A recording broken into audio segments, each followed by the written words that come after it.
अस्सलाम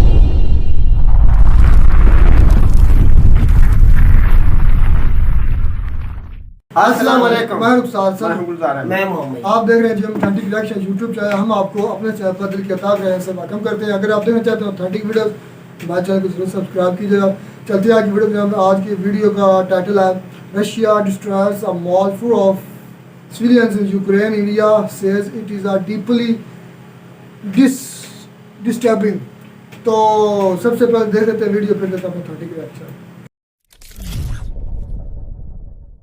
नमस्कार, नहीं वेलकम यू वर्ल्ड अफेयर्स में। प्रशांत धवन। आज के समय रशिया की व्लादिमीर पुतिन की दुनिया भर में आलोचना हो रही है क्योंकि रशिया ने लिटरली एक मॉल पर, यूक्रेन में एक सिविलियन मॉल पर जहां पर बहुत से सिविलियंस थे, उस पर एक मिसाइल दे मारा। बताया जा रहा है कि बहुत से लोग यहां पर मारे गए हैं, कई लोग बुरी तरीके से इंजर हुए हैं। और यहां पर आप देख पाओगे ये इसकी वीडियो है।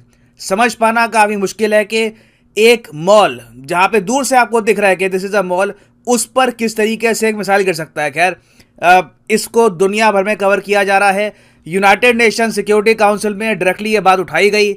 इंडिया को भी यहाँ पर आलोचना करनी पड़ी इस अटैक की। बोलना पड़ा कि हम कंडेम करते हैं इस अटैक को, ऐसा अटैक सिविलियन पॉपुलेशन पे होना नहीं चाहिए। ऑफ कोर्स इंडिया ने डायरेक्टली यहाँ पर रशिया का नाम तो नहीं लिया, मगर हमें बोलना पड़ा। It was important for us. India ने यहाँ पर ओपनली कहा है कि जो ये रिपोर्ट्स आ रही है कि सिविलियन डेथ्स हुई हैं यूक्रेन रशिया वॉर में, ये डीपली डिस्टर्बिंग है। मगर मुझे यहाँ पर यह भी ऐड करना पड़ेगा कि रशियन गवर्नमेंट का यहाँ पर वर्जन कुछ और है। देखो, जेलेंस्की कह रहे हैं कि हमारा मॉल था, सिविलियन पॉपुलेशन थी, यहाँ पर लोग शॉपिंग कर रहे थे, रशिया ने यहाँ पर मिसाइल मार दिया। रशिया का यहाँ पर वर्जन ये है कि देखो, सबसे पहले तो ना इनके हिसाब से जो ये मॉल है ये एक मिसाइल डिपो के बहुत ज़्यादा करीब था। बेसिकली क्या है कि एक जगह थी, वहां पर यूएसए से या फिर यूरोप के बाकी कंट्री से जो भी वेपन्स आ रहे हैं रशिया को, ये लोग यहाँ पर स्टोर करके रखते थे और फिर यही वेपन्स यूक्रेन की जो सेना है ईस्टर्न फ्रंट में उनको सप्लाई किए जाते थे।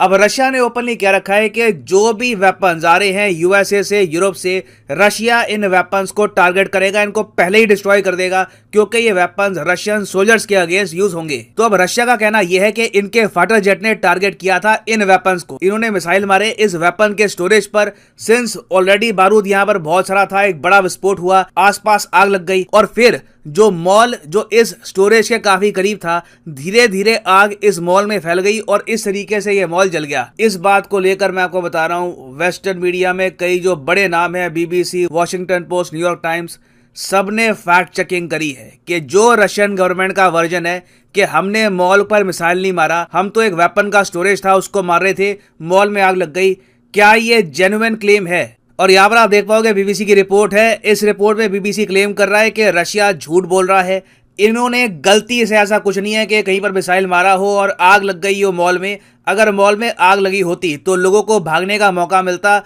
इतने सारे लोग यहाँ पर फंस ना जाते। रियलिटी ये है कि प्रॉपरली रशिया का मिसाइल मिसफायर हुआ है। और यहाँ पर आप देख पाओगे, ये आपके सामने मैप है, ये आपके सामने हो गया एमस्टोर शॉपिंग मॉल जहां पर लोग मरे हैं बहुत सारे, ठीक है। फिर ये है इंडस्ट्रियल प्लांट जिसमें रशिया क्लेम करता है कि यूएसए और फ्रांस, जर्मनी के भेजे हुए जो वेपन्स थे ये यूक्रेन ने स्टोर कर रखे थे।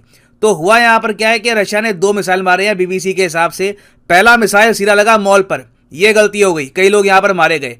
उसके बाद सेकंड मिसाइल मारा सीधा इन्होंने यहां पर मिसाइल के डिपॉजिट पर। तो गलती बिल्कुल हुई है रशिया से, इन्होंने गलती से सिविलियन मॉल को यहां पर बॉम्ब कर दिया जिसकी वजह से कई इनोसेंट लोग, आप सोच कर देखिए, कई बच्चे, बुजुर्ग जिनका कोई रिलेशन नहीं है रशिया की सिक्योरिटी के थ्रेट से, नेटो से, देवर जस्ट लिविंग देयर लाइव्स, बिना वजह वो यहां पर मारे गए। अब यहाँ पे आपका क्वेश्चन होगा कि इसके बाद क्या होगा? ठीक है, G7 ने रशिया की निंदा कर दी, कुछ और सैंक्शन लगा देंगे, नहीं, यहाँ पे रशिया फंस गया है। ये बहुत ही एक बड़ा ब्लंडर हो गया रशिया के हाथों।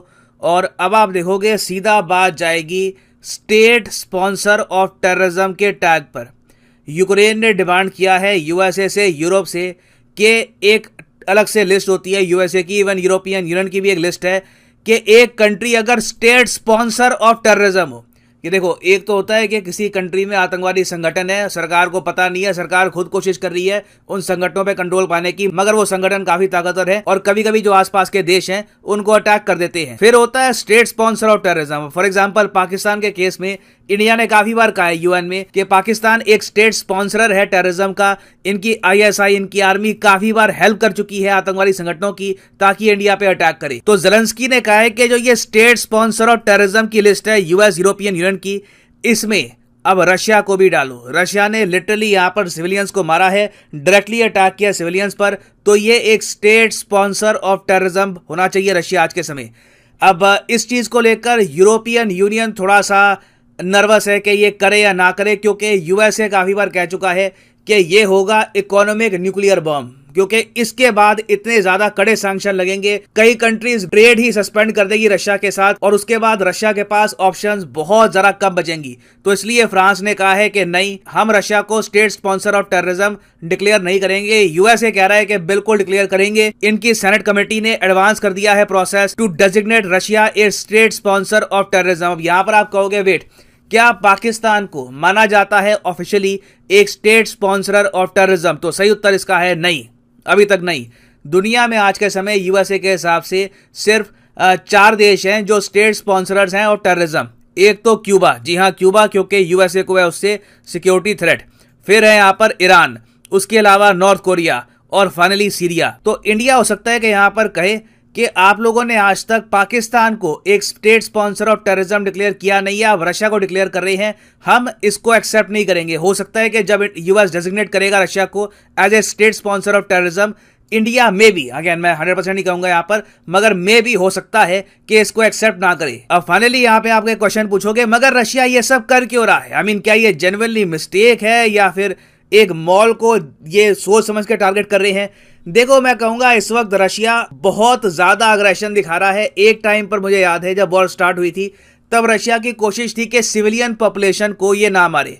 अब मैं देख रहा हूं कि रशिया बहुत ही अग्रेसिवली एडवांस कर रहा है, चाहे सिविलियन पॉपुलेशन हो ना हो, ये बॉम्बिंग करके आगे बढ़ रहे हैं। और इस वजह से हमने देखा है कि रशिया ने ईस्टर्न रीजन में, सदर्न रीजन में कुछ ग्राउंड भी गेन किया है और बताया जा रहा है कि बहुत ही जल्द रशिया वापस खरकिव के एरिया के करीब आ सकता है। It can very much happen. जो भी ग्राउंड रशिया ने लूज किया था इन द पास्ट, रशिया उसको गेन कर सकता है आने वाले कुछ समय में। क्योंकि पहली बात तो अब रशिया सिविलियन और मिलिट्री में कोई फर्क कर नहीं रहा, इनको जहां पर दिख रहा है कि पॉसिबिलिटी है अटैक करने की, अटैक कर रहे हैं। दूसरी बात अब यह भी है कि रशिया अब बेलारूस का यूज कर रहा है ऑफिशियली यूक्रेन पर बॉम्बिंग करने के लिए। इससे पहले रशियन मिलिट्री आ चुकी थी बेलारूस में, मगर बेलारूस से डायरेक्टली रशिया ने कोई अटैक किया नहीं था यूक्रेन पर, मगर अब रशिया ने बेलारूस की धरती का यूज करना स्टार्ट कर दिया है। तो जो ये मॉल अटैक है, मेरे हिसाब से अभी वह शुरुआत है। बहुत से ऐसे और अनफॉर्चुनेट केसेस देखने को मिलेंगे एंड आई होप कि ज्यादा सिविलियंस यहां पर ना मारे जाएं। सिविलियंस जब भी मरते हैं, इनोसेंट लोग जब भी मरते हैं, दुनिया में कहीं भी हो, देखकर दुख लगता है ना। फाइनली यहां पर मैं आपसे क्वेश्चन पूछूंगा। क्वेश्चन यहां पर यह है, इनमें से वो कौन सा ग्लोबल ब्लॉक है जिसने $600 बिलियन का एक प्लान अनाउंस किया है फॉर ग्लोबल इंफ्रास्ट्रक्चर? ये रिसेंटली बहुत न्यूज में था, इस पर बहुत आर्टिकल पब्लिश हुए कि $600 बिलियन का प्लान अनाउंस कर दिया। तो आपको बताना है कि ये किसने अनाउंस किया है? ब्रिक्स देशों ने, G7 ने, G20 ने या फिर सार्क ने? इसका सही आंसर मैं आपको दूंगा नहीं, सही आंसर आप लोग करोगे कमेंट सेक्शन में। जो लोग सही आंसर करेंगे उनको मैं हार्ट दे दूंगा ताकि बाकी लोग समझ पाएं कि सही आंसर यहां पर क्या है। एंड फाइनली यहाँ पर मैं ये भी ऐड कर दूं कि अनअकैडमी के हर एक कोर्स पर, चाहे UPSC, SSC, bank, any course, NEET, IIT, हर कोर्स पर सीधा फ्लैट 20% डिस्काउंट स्टार्ट हो चुका है। सिंपली आपको क्या करना है, फॉर एग्जांपल अगर मान लीजिए आप प्रिपेयर कर रहे हैं लेट्स से फॉर यूपीएससी के लिंक पर करो क्लिक और यहाँ पे आप परचेज कर पाओगे यूपीएससी का कोर्स। और यहाँ पे आप देख पाओगे लिखा है 20% का फ्लैट डिस्काउंट आपको मिलेगा। ये डिस्काउंट 30 जून को मध्य रात्रि में खत्म हो जाएगा, तो कुछ ही दिनों का डिस्काउंट आपके पास है। सिंपली यहाँ पे आपको कोड डालना है PD10 और आपको ये 20% का डिस्काउंट मिल जाएगा। यूजुअली जो डिस्काउंट होता है it is around 10%। So use the code PD10, get the flat 20% discount. The prices will follow lot. अगर आप अभी 2-3 साल बाद आराम से यूपीएससी का एग्जाम देना चाहते हैं तो जो 36 महीने का कोर्स है ये भी आप कर सकते हैं purchase. It will help you tremendously. So इसी नोट के साथ ये है वीडियो का अंत। Thank you for listening and as always God bless you all. तो जी वीडियो ही ख़त्म। सबसे बड़ी पहले दुख अफसोस की बात बात है यार। और शर्मनाक हरकत है रशिया की तरफ से, हकीकत बात है। हाँ, बंदों को नहीं मारना चाहिए, इंसानियत का खात्मा नहीं। वैसे मैं अपने व्यूअर्स से ये पूछना चाहता हूँ कि अब आपको थोड़ा सा अंदाजा हो रहा है कि वॉर में क्या होता है। बिल्कुल, आप सारी दुनिया को पता चल रहा है आपको पता ही नहीं है, अंदाजे नहीं है, न्यूक्लियर वार ये कर देंगे, कितना नुकसान होता है। चाहे वो हमारे व्यूअर्स पाकिस्तानी हैं, चाहे वो हमारे व्यूअर्स वो इंडियंस हैं, जिधर से भी होंगे। जिधर से भी हैं, क्योंकि हर मुल्क से हमारे व्यूअर्स हैं। लेकिन मैं सबको यही बात कर हर बात पर यही कहता हूँ, जब भी वॉर की बात होती है कि आपको अंदाज़ा नहीं है इसके नुकसानात का। अब ये देखें कि उसमें मैंने एक रिपोर्ट ये भी पढ़ी थी मॉल में कि 10,000 के करीब मेरे ख्याल में उधर लोग मौजूद थे। तो वो बड़ा छोटा था, वो बहुत बड़ा मॉल था, और अगर 10,000 थे तो वो सारे का सारी मतलब कि वो ज़मीन बोस है और उसमें पूरे के पूरे में आग इतनी लग बड़ी तबाही मच गई है। अभी तक उसकी मतलब नहीं हो अंदाज़ा नहीं हो पा रहा कितनी उधर मवाद हुई हैं। और ये एक घिनौनी और अच्छी हरकत है रशिया की। ठीक है, आपकी अफवाज के साथ आपकी जंग है, आप झड़पें चल रही हैं, आप कुछ अटैक कर रहे हैं, आप आर्मी के साथ लड़ते रहे हैं, और वो वाला एरिया मतलब कि ना क्लियर किया हुआ है यूक्रेन ने भी, रशिया ने भी, कि आप यहाँ पर भी उनकी भी आर्मी है, आपकी भी आर्मी है, मध्य मुकाबला है, वो तो वॉर चलती रहेगी। लेकिन जो सिविलियन पर अटैक है वो शर्मनाक है। तो बात सुने, उनका हमला करने का मकसद ये है ना कि उन्होंने जो ये अमेरिका उसको हथियार दे रहा है या नेटो जर्मनी दे रही है, कोई नेटो दे रहा है, वो उधर स्टोर करते हैं, वो शॉपिंग मॉल का नाम लेकर उधर स्टोर करते हैं। नहीं, उस जगह पे तो चलो कर लिया गुलजार, शॉपिंग मॉल में करने का क्या मकसद? भाई वो शॉपिंग मॉल होगा तो उसको यही बात करेंगे कि इस पे हमला वो नहीं कर सकते। उधर वो उन्होंने रखा होगा भाई, वो इतने पागल तो नहीं है रशिया वाले। मैं ना एक चीज मुझे नहीं, ये जानबूझ के मुझे लगता किया गया है भाई। पहले तो उन्होंने नहीं किया हमला, अब तक कितने माह तो 1-2 माह तो हो चुके हैं जंग को। और ये देखें कि मैं एक चीज ये सोच रहा था कि जो रशिया है वो कितना ताकतवर है। मुझे ये नहीं पता लगता कि रशिया इतना ताकतवर है और एक छोटा सा मुल्क हो। हाँ, यही पॉइंट क्यों नहीं कर इतनी देर अगर फर्क कर ले, उनका ये मकसद है कि वो कब्जा ले यूक्रेन को, तो वो अपनी फुल फोर्स से क्यों नहीं उस पर चढ़ाए? फोर्स क्यों नहीं लगा रहा, ये मुझे मसला है। ये जो पूरे वर्ल्ड में है ना महंगाई, ये एक छोटी सी जंग से फैली हुई है और रशिया और पूरी इंटरनेशनल लेवल पर मुकम्मल ताकत सार तकरीबन मेरे ख्याल से इससे नहीं लगा, इस वजह से नहीं लगा रहे। अभी तक तो तकरीबन 20 लाख से ऊपर बंदे निकल चुके हैं यूक्रेन से। अच्छा, तो अभी भी आबादी काफी उधर देख रहे हाल में कि शॉपिंग मॉल में कितने अवाम हो सकता है बहुत ज्यादा मर गई हो बेचारे। अभी अवाम बहुत ज्यादा है, उसकी वजह से थोड़ा सा स्लो चल रहे होंगे, वो डर की वजह से, खौफ की वजह से वो मतलब निकल जाए, सिर्फ हम आर्मी के साथ लड़ाई हो गई हमारी हो जाए, इस वजह से भी थोड़ा सा नरमी दिखा रहे होंगे। नहीं तो जितनी फोर्स है ना अपना रशिया की, अगर वो चाहे तो मेरे ख्याल में एकदम से खत्म भी कर दे। एकदम तो नहीं, मुझे लगता है एक मंथ के अंदर पूरा अमेरिका जो पहले तो उसका बात ही नहीं सुन रहा था यूक्रेन की, आस्ता आस्ता वो हथियार भी दे रहा है, वो तभी तो स्टैंड कर रहे हैं भाई, भी कर रहे हैं, आस्ता आस्ता वो पैसे भी दे रहा है, हथियार भी दे रहा है। वो स्टैंड किए हुए है कि रशिया की ना स्टैंड कमजोर। आपको पता है, मानने ना माने, मैं कहता हूँ इसमें सबसे बड़ा जो शैतानों वाला काम है ना, जो शैतान है वो अमेरिका है। वो चाहते ही नहीं भी दुनिया में अमन हो जाए भाई। मुझे तो ये बहुत बड़ा डाउट ये हकीकत बात है। अमेरिका वो शैतान है, सबसे बड़ा अगर कोई शैतान है ना वो अमेरिका है। वो चाहता है दुनिया में अमन हो जाए, अगर वो चाहता तो ये जंग शुरू ही ना। पहले जो जंग शुरू हुई थी यूक्रेन मदद भी मांग रहा था अमेरिका से कि मुझे मदद करो, नहीं मिल रही थी। अब जब वो उधर पूरा रशिया जाने लगा है, अब वो हथियार भी देने लगे और पैसा भी देने लगे। दुरान में उसका यही मकसद है कि जंग खत्म ना हो, इधर ये मसला चला। दुरान में एक पेशरफ ये भी हुई थी ना, टेबल टॉक्स भी चलती रही थी यूक्रेन और रशिया तुर्की के अंदर चलती रही और है।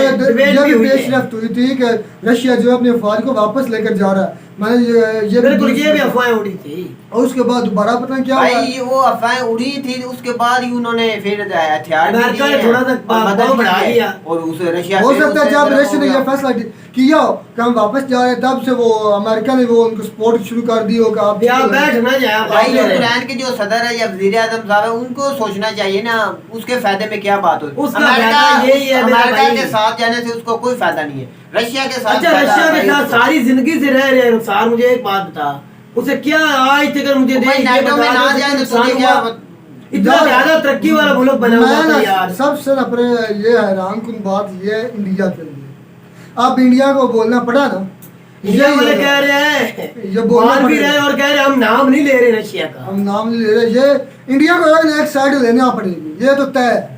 नहीं कोई मेरी बात सुनो ना, उन्होंने स्वीडन पे हमला किया तो इसलिए उन्होंने भाई भी बात की इंडिया वाले। बहरहाल भाई ये अफसोस वाली बात है कि आम बंदे जो शॉपिंग कर रहे थे उनको क्या, वाकई वो बच्चे थे, बूढ़े थे, जवान थे, उनका कोई कसूर नहीं। ये बिल्कुल। तो दोनों कंट्री के सियासतदानों का कसूर है, ये सरबराहों का इसमें कसूर है, एक अवाम का मुल्क क्या नहीं, बिगाड़ी का एक कसूर? ये यूक्रेन नहीं इसमें पिस रहा है, इसमें गरीब जो मुल्क है वो सारे पिस रहे हैं, सारे की आवाम वो तो महंगाई की हालत में पिस रहे हैं ना। और- इसको ये तो दुआ करनी चाहिए जल्द से जल्द खत्म खत्म होनी हो, चाहिए भाई, अमन हो दुनिया में। और उससे देख लें कि जैसे इनकी वॉर से पहले जो अमेरिकी था खाम तेल, वो मेरे $75 फी बैरल था।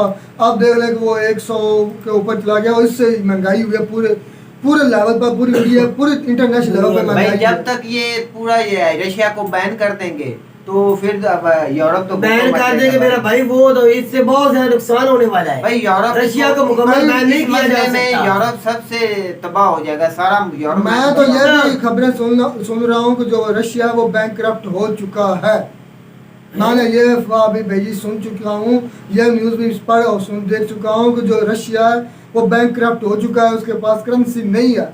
पता नहीं अब वो कैसे चल रहा है, उधर क्या वो निज़ाम तो है। चीजें बेच रहे हैं इंडिया को और चाइना को और बांग्लादेश को, वो पैसे के बगैर ही फिर बेच रहे हैं। और यार वो अपनी करेंसी में ले रहे हैं ना, अगर वो अपनी करेंसी में लेते रहेंगे तो उनकी तो अपनी करेंसी अपने मुल्क में जमा होती रहेगी। ये तो तब चलता है जब आप आपका इंटरनेशनल, मतलब है कि जो बाहर डॉलर पड़े हुए हैं वो सारा कुछ वो बैंकक्रप्ट हो चुके हैं। मैंने ये अच्छा। न्यूज़ भी सुनी थी, जो कि रशिया हो में सकता है, खतरनाक है, ये भी हो सकता है। खतरनाक है। और लेकिन भाई हकीकत ये है, की निशानी है, वो एटमी ताकत है, कुछ भी कर सकती है। लेकिन हकीकत ये है कि अमेरिका को चाहिए, ये जो बड़ी ताकतें हैं, यूरोप को चाहिए, जितने भी बड़े ममालिक हैं इनको इनके टेबल टॉक करवाए। और भाई अमेरिका कभी नहीं चाहेगा ये मसले का हल निकालेगा तो यूरोप निकालेगा। और एंड पर यही होगा, एंड पर हाल तो यही निकलना है, फिर जितना सुनाई मर्जी होनी करे, है। और जितना मर्जी लगा जाए, जो मर्जी करते रहे, लेकिन बहुत ज्यादा नुकसान हो चुका है और अभी और हो जाएगा अगर अभी तक भी न रुके तो। और जो प्यूटन के बयान हैं कि हम अगर दुनिया में ना रहे तो हमें दुनिया का क्या भाई, मुझे तो फायदा? प्यूटन की यही तरफ से सब यही की भाई नजर आ खौफ रही की है। बात है ना,